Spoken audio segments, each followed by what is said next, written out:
बिस्मिल्लाहिर्रहमानिर्रहीम। स्टूडेंट, आज हमने इनकम एंड एक्सपेंडिचर अकाउंट जो है वो स्टार्ट करना है। मेरे पास इस वक्त आपको करवाने के लिए सिर्फ फाइनल अकाउंट है, सिंगल एंट्री है। फाइनल अकाउंट सिंगल एंट्री से मुराद ये होता है कि financial statement, preparation of financial statement from incomplete record.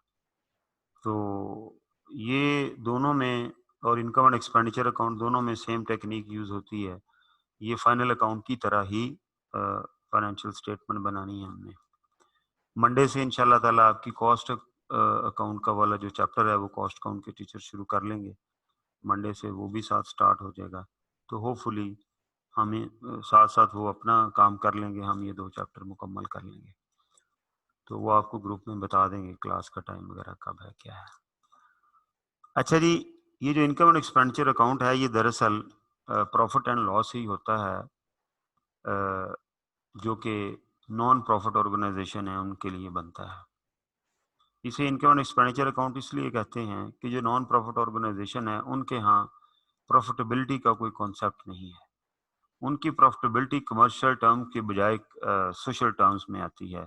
यानी लोगों ने कितना फ़ायदा लिया, लाइब्रेरी बना दी है तो कितने लोगों ने वहाँ बैठ के पढ़ा है, सड़क बना दी है तो कितने लोगों ने उसके ऊपर जो है वो ट्रैवल किया, कोई फैसिलिटी क्रिएट कर दी है फ्री ऑफ कॉस्ट तो कितने लोगों ने उससे बेनिफिट लिया। तो उनकी प्रॉफिटेबिलिटी है वो दरअसल सोशल टर्म्स में है, वो फाइनेंशियल टर्म्स में नहीं है। तो प्रॉफिट का वर्ड वैसे भी एक कमर्शियल टर्म है जहाँ जो बिजनेसेस के लिए यूज होता है।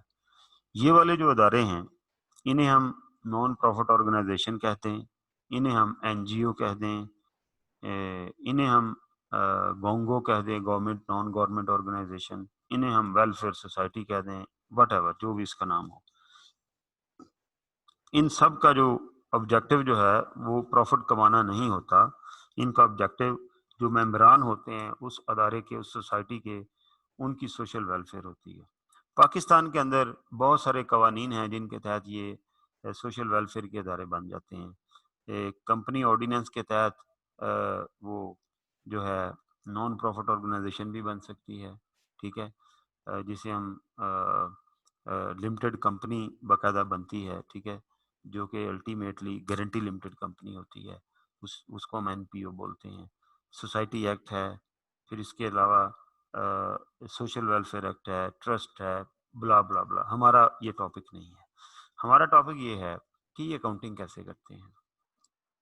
फाइनल अकाउंट जब हम बनाते हैं तो एक बिजनेस कंसर्न जो है वो सारा साल अपनी सेल, परचेज, ट्रांजैक्शन रिकॉर्ड करता रहता है।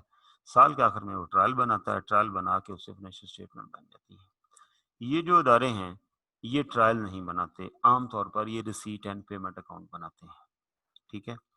ये आपको जो इन्फॉर्मेशन प्रोवाइड करेंगे वो प्रोवाइड करेंगे कि जी हमें इतना कैश आया और हमने इतना कैश खर्च कर दिया। जो आया है उसके एविडेंस ये हैं, जो खर्च कर दिया उसके एविडेंस ये हैं। ये कैपिटल रेवेन्यू की कोई तमीज़ नहीं करते, क्योंकि ये कहते हैं जी हम तो अल्लाह वास्ते काम कर रहे हैं, हमने प्रॉफिट निकाल के क्या देख के करना है, प्रॉफिट है नुकसान है हमें इससे क्या। हमें तो ये है जी इतने पैसे आए हैं लोगों से इस साल में, कोई फीस आई है, कुछ आया और इतने पैसे खर्च हो गए, ठीक है। तो पहली बात, पहला डिफरेंस तो यहीं आ जाता है कि उनके यहाँ बिजनेस कंसर्न में डबल एंट्री बुक कीपिंग होती है, इनके यहाँ डबल एंट्री बुक कीपिंग नहीं होती। ये सिंगल एंट्री में कैश रिसीट एंड पेमेंट बनाते हैं।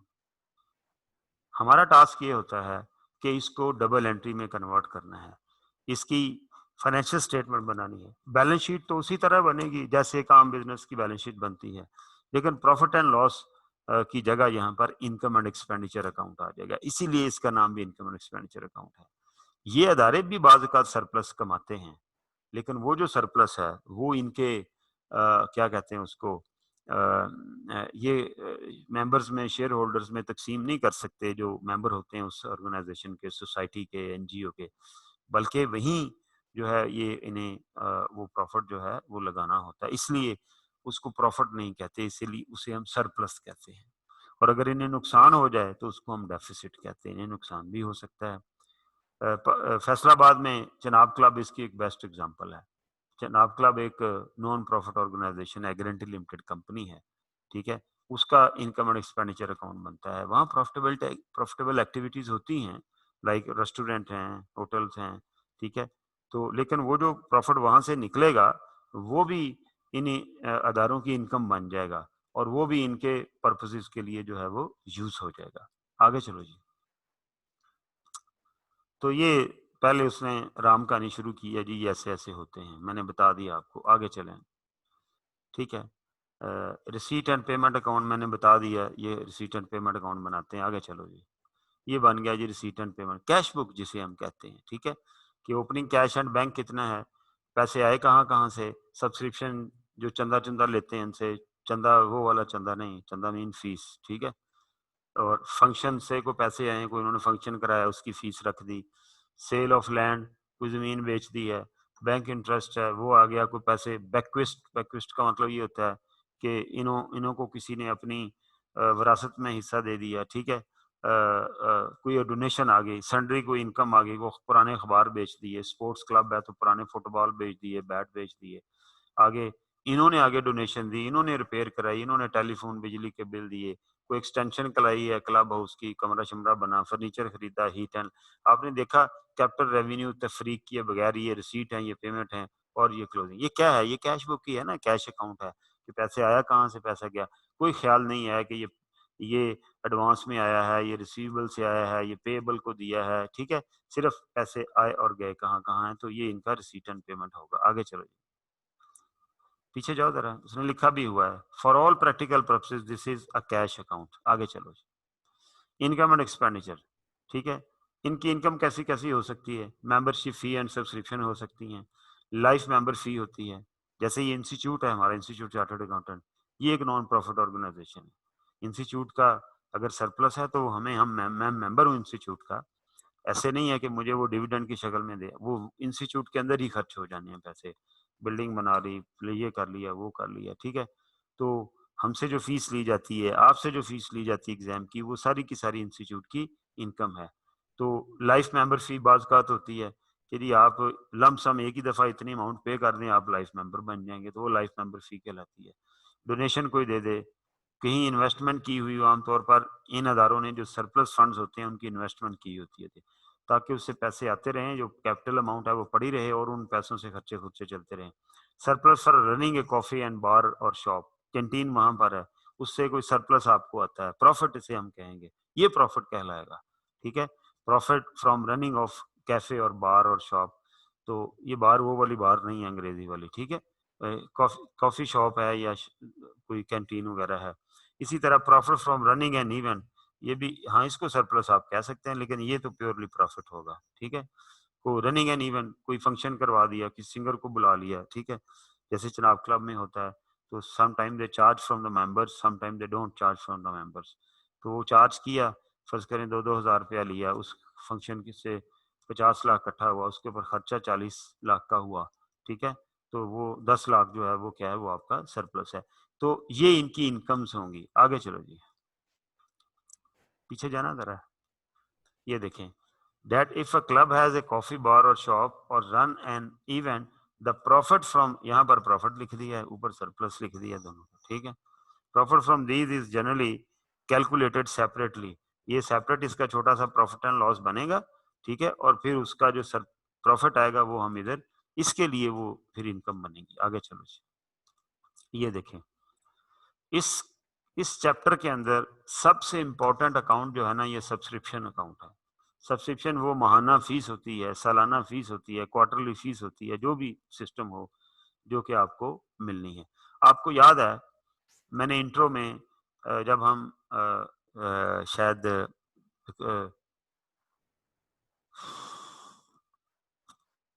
फाइनल अकाउंट कर रहे थे, तो हमने ये सब्सक्रिप्शन अकाउंट बनाया था, या वो जो अक्रूवल एंड प्री पेमेंट्स वाला चैप्टर है उसमें हमने बनाया था। इसके अंदर अगर आपसे किसी ने सब्सक्रिप्शन लेनी हो, मेंबर्स इन एरिया का मतलब है रिसीवेबल, कि आपने लोगों से कुछ कुछ लोगों की फीस ड्यू है, ओपनिंग डेट को वो लेनी है, तो वो इधर आएगी, ठीक है। क्लोजिंग रिसीवेबल इधर आ जाएगा, ठीक है। और ये भी तो हो सकता है कुछ मेंबर आपको एडवांस फीस दे दें, वो आपकी लायबिलिटी होगी, वो भी वो वन अकाउंट मेथड के तहत वो भी इधर ये क्या है, ये रिसीव्ड इन एडवांस है, ओपनिंग वो इधर लिखेंगे, ये आपकी लायबिलिटी है। और जो क्लोजिंग रिसीव्ड इन एडवांस है वो आप इधर लिखेंगे। ठीक है, ये बात ख्याल रखनी है, ये एक मेजर वर्किंग होती है। और आपको कैश कितना आया वो कैश अकाउंट से पता चल जाएगा, वो कैश आपने यहाँ लिख देना है। ठीक है, तो यहाँ जो बैलेंसिंग फिगर निकलेगी वो क्या होगी, वो आपकी इनकम निकल आएगी।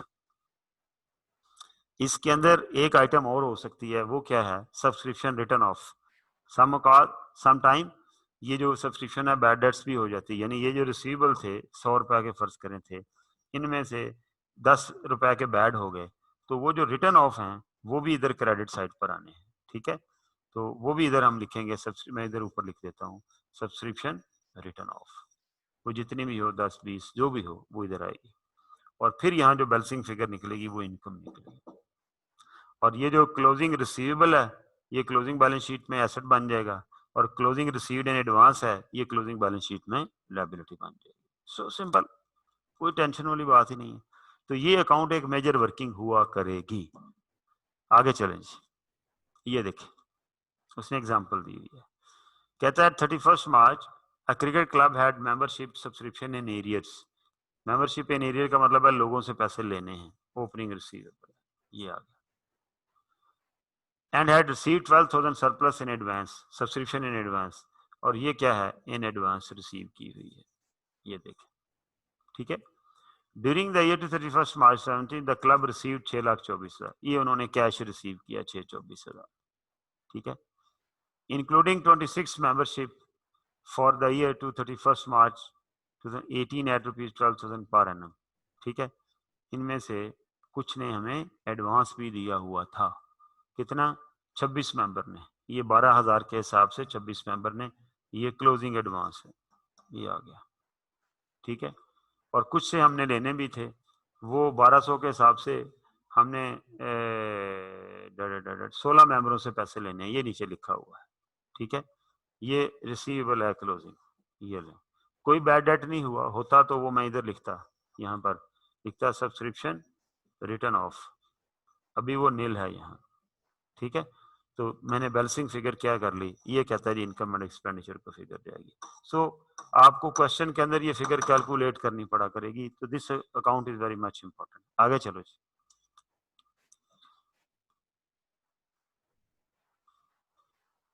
ये स्टूडेंट है, नए हैं या कोई, अच्छा चलो ठीक है आगे चलो। अच्छा जी, ये रहा जी, income and expenditure account to subscription account, ये जो ट्रांसफर की एंट्री है, कंप्रीहेंसिव इनकम को नहीं ट्रांसफर करते थे, यहाँ इनकम एंड एक्सपेंडिचर ऐसे लिखा करें, इनकम एंड एक्सपेंडिचर टू, ये जो क्लोजिंग एंट्री है।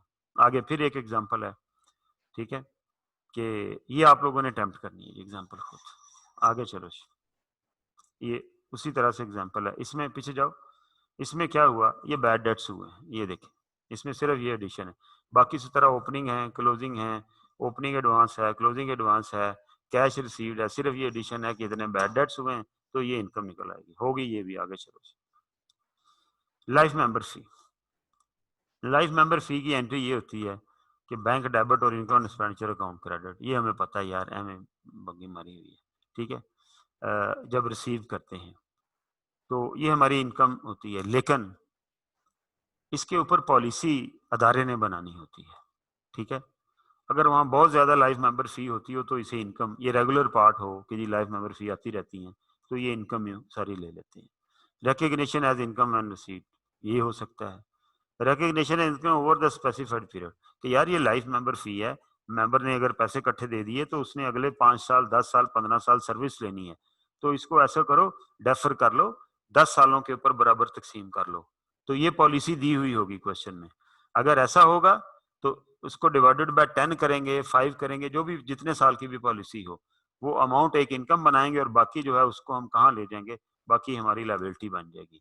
और तीसरी बात है recognition in equity as reserve, और आप क्या करें, आप इसे इनकम ट्रीट ही ना करें, इस सारे को इक्विटी में डाल दें कि जी ये मेंबर्स ने इकट्ठे पैसे दे दिए हैं, ये पार्ट ऑफ इक्विटी। नॉर्मली ये जो ऊपर वाली दोनों पॉलिसीज है ना, ये यूज होती हैं, ये क्वेश्चन के अंदर पॉलिसी लिखी हुई होगी, ठीक है। अगर ये पॉलिसी ये दोनों ना लिखी हुई हो तो फिर हमने इसे इनकम ही सारी की सारी को ट्रीट करना है, अंडरस्टैंड। क्योंकि यार इसके लिए मुझे साल बताने जरूरी हैं, अगर साल नहीं बताए होंगे मैं कैसे डेफर करूंगा। इसके लिए भी बताना जरूरी है कि इसे इक्विटी बनाएं। अगर ना ये लिखा हो ना ये लिखा हो, अगर ये दोनों बातें नहीं लिखी हुई तो फिर क्या है, फिर वो इनकम ही है। आगे चलो, ये देखें ऑन रिसीट, ये उसने एंट्री की है यार, बैंक टू डेफर्ड इनकम, और फिर जब every year deferred income to income and expenditure, कि ये लाइबिलिटी है ना, ये लाइबिलिटी है, तो ये लाइबिलिटी कम होती जाएगी और ये कहाँ आती जाएगी, इनकम एंड एक्सपेंडिचर में आती जाएगी। आगे चलो जी। अगर मैं इसे इक्विटी में ले जाऊं सारी की सारी को, तो क्या आएगा, बैंक डेबिट हो जाएगा या कैश, लाइफ मेंबर फंड, ये फंड के तौर पर हम इसे क्रेडिट कर देंगे, ये फिर मेरी इक्विटी का हिस्सा बन जाएगा जहां इसका कैपिटल फंड पड़ा होता है। हाँ, एक और फर्क भी है इसका आम बिजनेस के साथ। आम बिजनेस में जो पैसे लगते हैं उसे कैपिटल कहते हैं। यहाँ जो पैसे लगेंगे मेंबर्स के इनिशियली, और बाद में प्रॉफिट और लॉस की सरप्लस या डेफिसिट की वजह से वो उनके अंदर कमी बेशी होगी, तो उसको हम कैपिटल फंड कहते हैं। उसे हम जो है वो सिर्फ कैपिटल नहीं कहते, कैपिटल फंड कह दें या क्यूमुलेटेड फंड कह दें। आगे चलें जी। Donations, a club might receive a donation और अ बेक्विस्ट। बेक्विस्ट का मतलब मेरा जो वसीयत के थ्रू को पैसे बंदा मरता मरता कह जाता है जी इतने पैसे दे दें, ठीक है, वो होता है। If donation has not made been made specific, अगर स्पेसिफिक पर्पस डोनेशन है तो आपकी लायबिलिटी है। रेस्ट्रिक्टेड फंड भी इन्हें कहते हैं, वो आपकी लायबिलिटी। किसी बंदे ने मस्जिद में आके चंदा दिया कि साहब इसका 1 लाख रुपए का कारपेट बिछा लें, तो वो मस्जिद के लिए, इंतजामिया के लिए लायबिलिटी है कि उसका कारपेट ही बिछना है। जब तक कारपेट नहीं बिछेगा वो लायबिलिटी खड़ी रहेगी, मैं उसे इनकम ट्रीट नहीं कर सकता।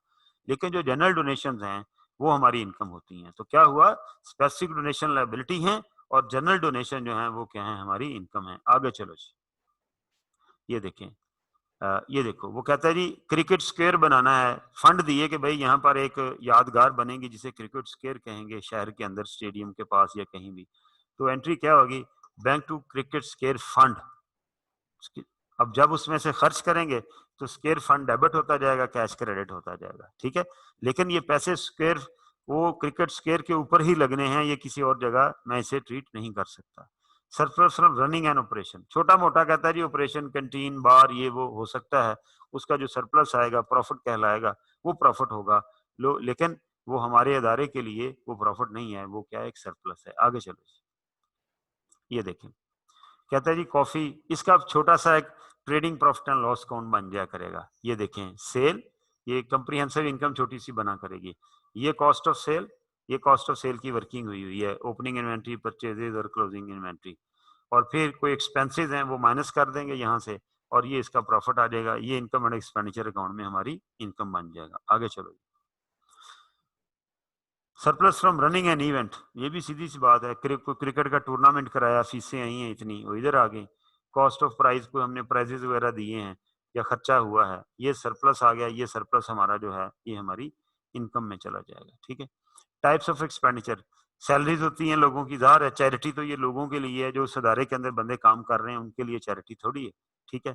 रेंट होता है, इलेक्ट्रिसिटी का खर्चा है, रिपेयर मेंटेनेंस ऑफ कोर्स होती है, एसेट्स की डेप्रिसिएशन होती है। आगे चलो, ये आ गया जी इनकम और एक्सपेंडिचर का फॉर्मेट। पानी पिला दो यार।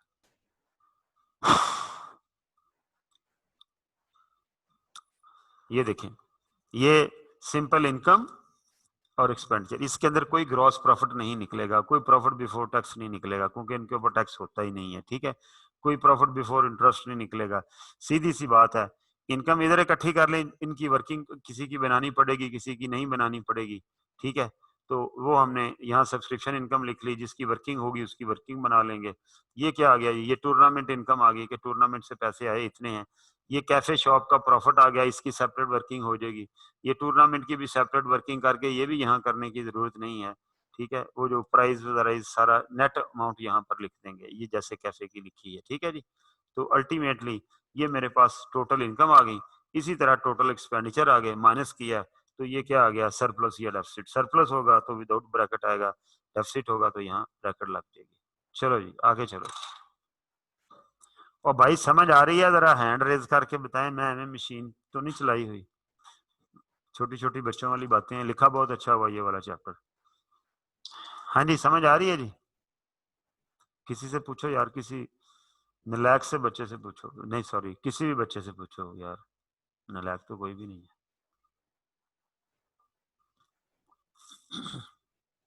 अब्दुल रहमान से पूछो। भाई समझ आ रही है अब्दुल रहमान साहब? अपना जरा अनम्यूट करें ना और फिर मुझे बताएं। जी समझ आ रही है। समझ आ रही है। अजका से पूछो यार, अजका मुनीर। अजका, अजका जी, अजका समझ आ रही है आपको? अजका अनम्यूट करें जरा।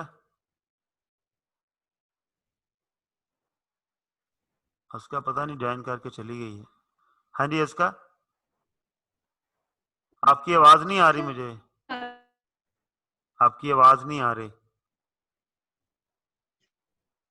आप बोल रही हैं लेकिन आपकी आवाज मुझे नहीं आ रही।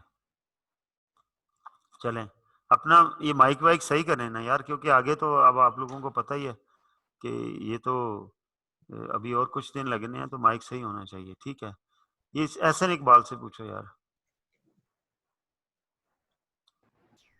जी एहसन समझ आ रही है? जी सर समझ आ रही है पूरी। ओके, क्लोज करो जी।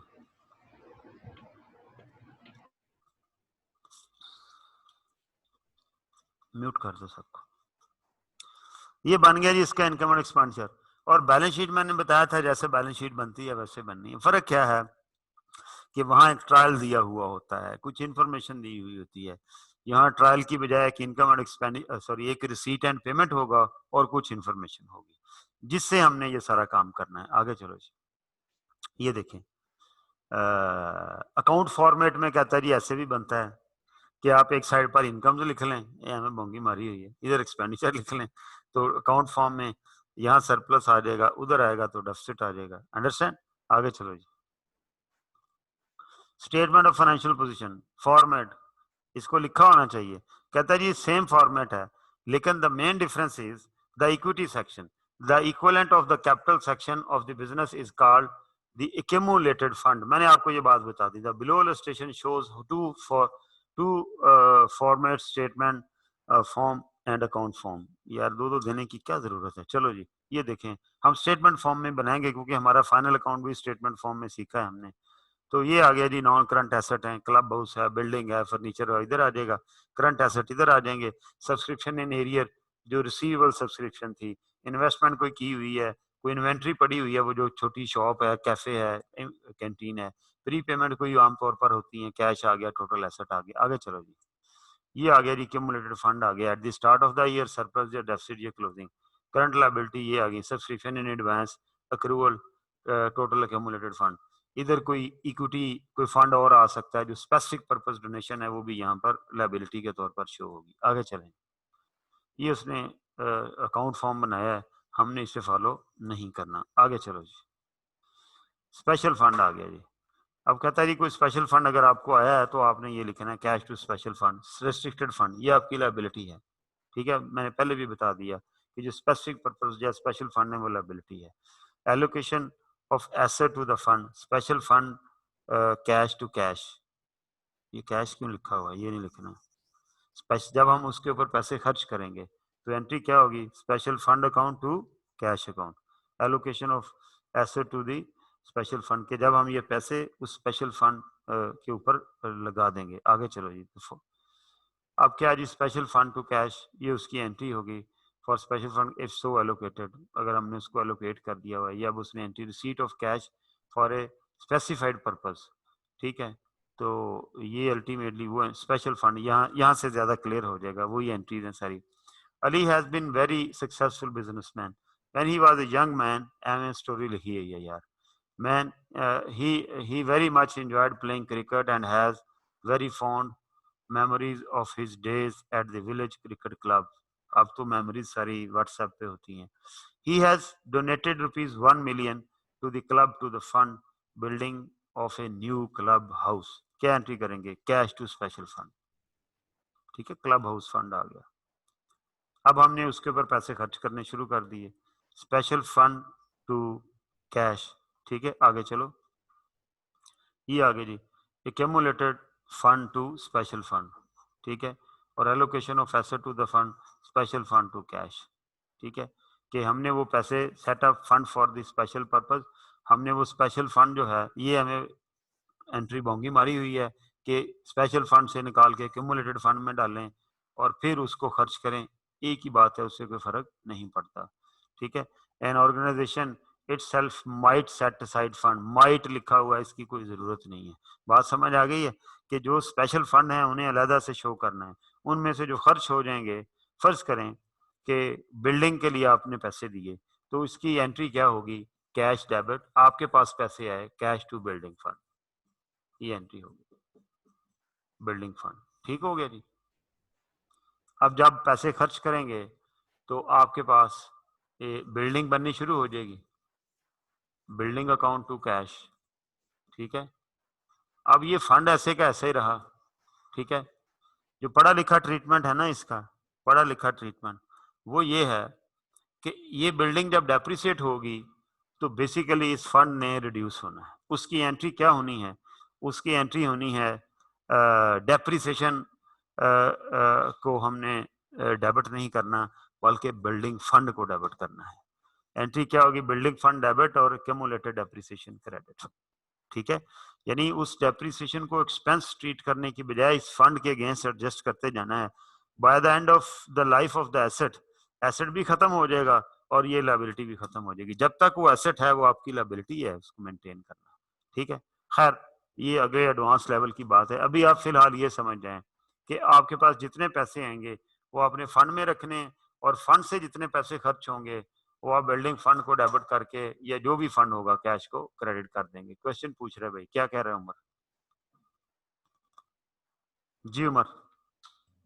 सर अगर यही फंड जो है रिलेट करता है कंस्ट्रक्शन ऑफ बिल्डिंग से, तो डेप्रिसिएशन तो कंस्ट्रक्शन जब तैयार हो जाता है बिल्डिंग उसके बाद शुरू जी होती जी, है। उस वक्त तक ये बिल्डिंग बनती रहेगी, हम एंट्री करते रहेंगे कि अपना building debit cash credit, fund अपनी जगह आ गया, किसी ने 1 करोड़ रुपया दिया वो पड़ा हुआ है, लेकिन वो करोड़ खर्च होएगा, building debit cash credit, building debit cash credit.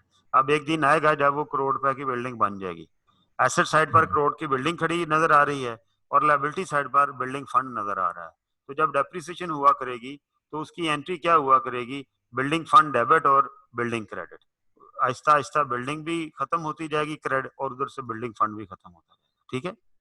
Sir वो तो पहले ही कैश के अगेंस्ट खत्म हो रही है, तो ओ दोबारा भाई बिल्डिंग नहीं, कैश के फंड। अगेंस्ट फंड नहीं खत्म हो रहा, कैश के अगेंस्ट क्या एंट्री हो रही है, बिल्डिंग टू कैश कह रहा हूं, ये एंट्री होगी, फंड तो वहीं खड़ा हुआ है, जब सही फंड सही आया सही एंट्री सही। हुई कैश टू फंड, और जब वो पैसे खर्च हुए, इस तरह अगर कोई ऐसा एसेट हो, ठीक है, समझ जिसने गया। डेप्रिसिएबल एसेट हो, अगर वैसे को फंड आया है, वो आएगा क्वेश्चन जिसमें वो कहेगा कि जी आपने टूर्नामेंट फंड क्रिएट किया है, तो टूर्नामेंट फंड क्रिएट करेंगे तो एंट्री होगी कैश टू टूर्नामेंट फंड, लोगों ने पैसे दिए हैं और उससे प्राइजेज लेने हैं, तो जब प्राइजेज लेंगे तो आप एंट्री करेंगे टूर्नामेंट फंड डेबिट और कैश क्रेडिट, वो फंड खत्म हो जाएगा, ठीक है। लेकिन जो डेप्रिसिएबल एसेट अगर क्रिएट करना हो तो जब एसेट बनेगा वो एसेट डेबिट और कैश क्रेडिट, इधर कैश आया और कैश खत्म हो गया, एसेट साइड पर बिल्डिंग खड़ी हो गई, लायबिलिटी साइड पर बिल्डिंग फंड खड़ा हो गया, और जब फ्यूचर में ये डेप्रिसिएट होगा तो बिल्डिंग क्रेडिट होती जाएगी, फंड डेबिट होता जाएगा, तो अल्टीमेटली ये दोनों वाइप ऑफ हो जाएंगे, ठीक है। सही सही सर। ओके जी, असद असद यासीन। सर जब एलोकेशन होगी फंड की तो बिल्डिंग या यहाँ पे जो एसेट होगा सर उसको डेबिट नहीं होगा सर, जैसे यार ये यहाँ पे जो। एलोकेशन एलोकेशन हमने नहीं करनी, मैंने ये क्रॉस कराई है ना, उसने लिखा माइट, ये हमें मतलब फजूल से एक बात लिखी हुई है, आपने ये देखें, सिंपली बात है, जब आपके पास कैश आएगा ना तो कैश आएगा टू फंड, फंड का कोई भी नाम हो सकता है, पैसे आ गए, ठीक है, 100 रुपये जी आ गया। अब अगर ये कोई एक्सपेंसेस के लिए ये फंड है, अब जरा थोड़ी मैं चाह रहा था कि मैं ना डिटेल में बात करूं, लेकिन अब करनी पड़ेगी, अगर ये एक्सपेंसेस के लिए फंड है तो जब वो एक्सपेंस इनकर होगा तो आप उसके बदले में एंट्री क्या करेंगे, आप एंट्री करेंगे फंड टू कैश, कोई एलोकेशन कोई ऐसा रोला नहीं है, ठीक हो गया। आपने 40 रुपए खर्च कर दिए तो ये फंड क्रेडिट हो गया, बाकी फंड बैलेंस शीट में 60 रुपए का नजर आता रहेगा, कंफर्म होगी बात, ये जब एक्सपेंसेस होंगे, लेकिन अगर डेप्रिसिएबल एसेट आपने उस फंड से बनाना है, उसके लिए पैसे हैं, तो पहली एंट्री तो यही होनी है, लेकिन दूसरी एंट्री चेंज हो जानी है। वो एंट्री क्या होनी है? वो एंट्री होनी है बिल्डिंग टू कैश। कैश ने अलबत्ता क्रेडिट होना ही होना, ठीक है। अब फंड अपनी जगह पर मौजूद है, इधर बिल्डिंग स्टैंड कर गई। अब जब ये डेप्रिसिएट होगी तो एंट्री क्या करेंगे? एंट्री करेंगे fund debit to building credit. वो जो डेप्रिसिएशन की रवायती एंट्री है वो बदल जाएगी, ठीक है। अब फंड भी कम होना शुरू हो गया, बिल्डिंग भी कम होनी शुरू होगी, और ओवर द ईयर जब एसेट खत्म होगा तो फंड भी खत्म हो जाएगा। समझ आ गई जी? यस सर, समझ आ गया। ओके, आगे चलो जी।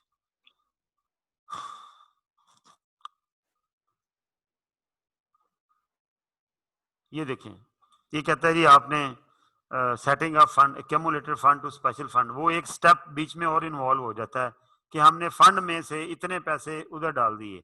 अ social club in small town has managed to accumulate a significant balance on its accumulated fund over the year. ये उसके एक्यूमुलेटेड फंड में पैसे इकट्ठे हुए हैं, उससे उसने एक फंड जनरेट करना, किसी ने नहीं दिए, तो वो एक्यूमुलेटेड फंड डेबिट हो जाएगा, एक्यूमुलेटेड प्रॉफिट जिसे कहते हैं, और वो स्पेशल फंड क्रेडिट हो गया। अब allocation of asset to fund क्या करेंगे? Special fund cash to cash, ये वो एक एंट्री करता है, ठीक है जी। इतना हमने एलोकेशन कर दी कि स्पेशल फंड जो है उसके अंदर हमने कैश की शक्ल में उसे पैसे हमने एलोकेट कर दिए, अलहदा कर दिए, कि स्पेशल फंड कैश डेबिट हो गया और आम कैश क्रेडिट हो गया। कि क्या हुआ कि हमने अपना जो क्लब का फंड था उसमें से 10 लाख रुपया कैश एक अलहदा, ये भी कैश अकाउंट ही है, ये स्पेशल फंड कैश है, ये हमारा जनरल कैश है। अब वो कैश हमारा ये एलोकेट हो गया कि ये पैसे कोई नहीं छेड़ेगा, ये 10 लाख रुपया स्पेशल फंड कैश है, ठीक है। इससे स्पेशल फंड के ही खर्चे होने हैं, या अगर कोई एसेट बनना है तो एसेट बनना है, तो ये उसने एक्टिविटी की हुई है। Its member have decided that the club should to establish a fund to contribute to the school fee of the children of 5 crore, ठीक है, कि उनकी parents of such children would apply to the club for a grant of 50,000 rupees. 15 lakh is to be set aside. तो ये आपने 15 लाख पहले set aside किया, अपने क्यूमुलेटेड फंड से निकाला, उन्हें डेबिट किया, और स्पेशल फंड एजुकेशन फंड में उन्होंने डाल दिया, ठीक है। अब वो कैश भी कहता है जी अलहदा करना है, ठीक है। उसके लिए वो कहता है this would be counted for as follow. अब उसने इसमें से ये 1 मिलियन की फिगर ऐसे एस्टिमेट की है, ये बनाई है किसी तरह से, ऐसे एस्टिमेट की हुई है ना, हाँ। उसमें से अपने कैश में से उसने 10 लाख अलहदा कैश कर दिया, मतलब अपने कैश बिन के अंदर ही ये कैश अलहदा कर दिया, तो वो स्पेशल फंड कैश है और नॉर्मल कैश क्रेडिट हो गया। अब वो कैश एक अलहदा बास, जैसे पैटी कैश नहीं है यार, इट्स लाइक दैट कि आपने पैटी कैश में डाल दी, आपने स्पेशल फंड में डाल दी, आगे चलो, इसकी जरूरत नहीं होती। उसके बाद आप जब पैसे खर्च करेंगे तो स्पेशल फंड डेबिट हो जाएगा, ठीक है, और स्पेशल फंड कैश क्रेडिट हो जाएगा। ज़ाहिर है कैश खर्च करेंगे तो कैश कम होगा, और वो जो फंड है वो हमारा रिड्यूस होता जाएगा। स्पेशल फंड वो जो हमने 15 मिलियन का क्रिएट किया है वो कम होता जाएगा। वही बात है ना यार, अगर दरमियान से ही एंट्री निकाल दो एक लम्हे के लिए, छोड़ो ये कैश, छोड़ो पीछे जाओ, हमें फजूल, और ये वाली एंट्री भी निकालो, ये वाली स्पेशल फंड कैश, ये छोड़ो, ठीक है। अब एंट्री क्या बनी? ये एलोकेशन की, किसी ने पैसे नहीं दिए, हमने अपने प्रॉफिट से की, और उसके बाद एंट्री क्या बनी? फंड डेबिट और कैश क्रेडिट। यही मैं आपको बता रहा हूँ, वो पीछे जो मैंने किया है वो बताओ कहाँ है? ये देखो फंड डेबिट और कैश क्रेडिट, यही एंट्री है। इसके दरमियान में वो एक एंट्री और कर रहा है कि जी special fund cash to cash, उसकी जरूरत नहीं है। आगे चलो, ओके, क्या करना है जी इसको, क्या है इसकी रिक्वायरमेंट? आगे क्वेश्चन किया हुआ है, ओके, बस जी यहां तक हम लोग रहेंगे। आपका होमवर्क ये है कि यहां तक एक एक लाइन आपने पढ़ के आनी है, एक एक कैलकुलेशन करके आनी है। इसमें से छोटे छोटे सवाल आते हैं पेपर के अंदर। कल इंशाल्लाह ताला हम लोग प्रॉपर क्वेश्चन यहां से स्टार्ट करेंगे, ठीक है जी। कल फर्स्ट डे हम इसकी प्रैक्टिस जो है वो इंशाल्लाह ताला शुरू कर देंगे। क्लियर होगी जी बात? आपने इसको यहां तक जो है वो अच्छे तरीके से पढ़ के आना है। Any question? ठीक है जी, thank you very much, God bless you.